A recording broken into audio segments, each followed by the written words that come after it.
Pointe-à-Pitre, ville littorale, dont l'objectif est de coordonner l'ensemble des projets en cours sur notre territoire.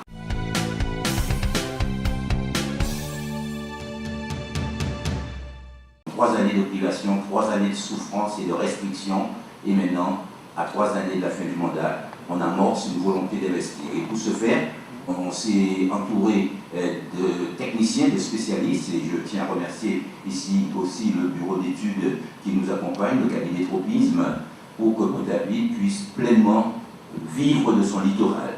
Nous n'avons rien à... Ce soir, nous avons créé un espace de débat avec les acteurs économiques de la ville afin de leur présenter la première phase de l'étude que nous avons commandée avec l'aide de l'Agence française de développement et en collaboration avec le Grand Port maritime de Guadeloupe afin de présenter aux acteurs économiques cette première phase qui est intitulée « Diagnostic ».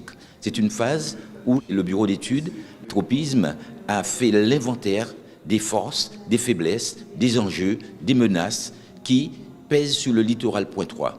Au total, on voit qu'il y a plus d'opportunités, il y a plus d'espérance, plus de potentiel pour que Pointe-à-Pitre affirme sa dimension de ville littorale. Un littoral auquel on a trop donné le dos, un littoral qui a servi à faire que du logement social.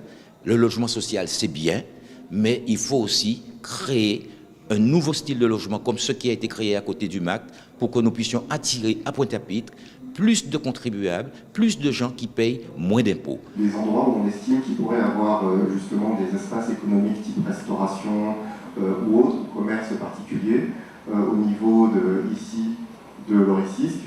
Donc on pourrait imaginer effectivement que demain le littoral de Pointe-à-Pitre partirait depuis la passerelle de Gavard, passerait ici au niveau du boulevard reconfiguré de l'Amitié des peuples des Caraïbes.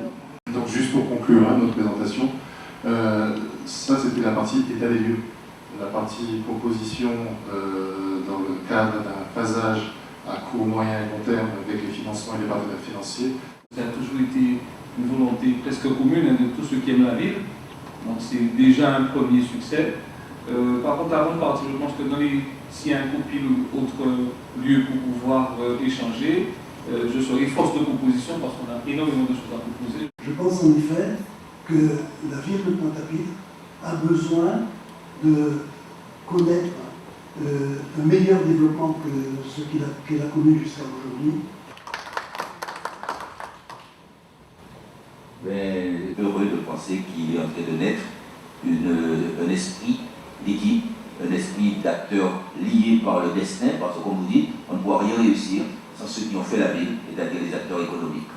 Donc ce soir, je me réjouis qu'il y ait une belle assemblée et qu'on soit nombreux à vouloir participer à l'élaboration de ce beau projet que cette équipe municipale porte dans son projet depuis notre élection.